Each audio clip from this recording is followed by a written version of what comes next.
Hello বন্ধুরা, কেমন আছো সবাই? আশা করছি অনেক ভালো আছো। হ্যাঁ, আর বেশি ভাবনা চিন্তা করার কিছুই নেই, আমি অনেক ভালো আছি। এই যে ভিডিওটা তোমরা দেখছো, এটা কিন্তু শুধু ভিডিও না, এটা হচ্ছে মিনি ব্লগস ভিডিও। তো যাই হোক, বেশি কথা বলবো না, ভিডিওটা আবার স্টার্ট করছি। সকালটা ছিল সোমবার। প্রথম কথা, আমি ভোর 5টার সময় উঠেছি, ঠিক আছে? সব থেকে অবাক কাণ্ড এই ভিডিওটার মধ্যে যে আমি ভোর 5টার সময় উঠেছি আজকে, যেখানটায় আমি সকাল 11টার আগে আমি উঠি না। পরে ঘুম থেকে উঠে আমি স্নান খাওয়া দাওয়াটা করে নিয়েছি। করে নেওয়ার পরেই আমি একটা বাড়িতে চলে গেছিলাম, আমার স্যারের বাড়িতে।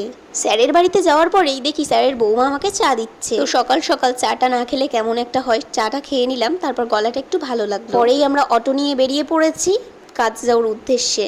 এই লোকেশনটা আমাদেরকে দিয়েছিল, ওই লোকেশনটা ট্র্যাক করে আমরা চলে এসেছি। যেহেতু এটা অন্নপ্রাশন বাড়ি, তাই আমাদেরকে সকালকে বলেছিল দুপুরবেলা খেয়ে যেতে। তাই এইদিকে আমরা সকালবেলা আবার ওই বাড়িতে যে চা খেলাম, চাটা খাওয়ার পরেই বসেই আছি। থাকার পরেই আমরা না রেডি হয়ে গেছি, আর ওদিকে এতটাই গরম, মেকআপটাই পুরো নষ্ট হয়ে যাচ্ছিল। প্রোগ্রামে নামার আগে আমরা একটু বাথরুমে চলে গেলাম, আর এই যে দেখতে পাচ্ছ রাখিকে। আর তারপরে প্রোগ্রাম করে আসার পরেই ছোট্ট করে একটু খাওয়া দাওয়াটা করে নিলাম। খাওয়া দাওয়া করার পরেই দেখতে পাচ্ছ মেনুতে কি কি আছে, আর আমার পাশেই আমার বৌদি দাদা সবাই রয়েছে। প্রোগ্রামে গিয়েও ওই রাখির সাথে আবার ঝামেলা হয়েছে।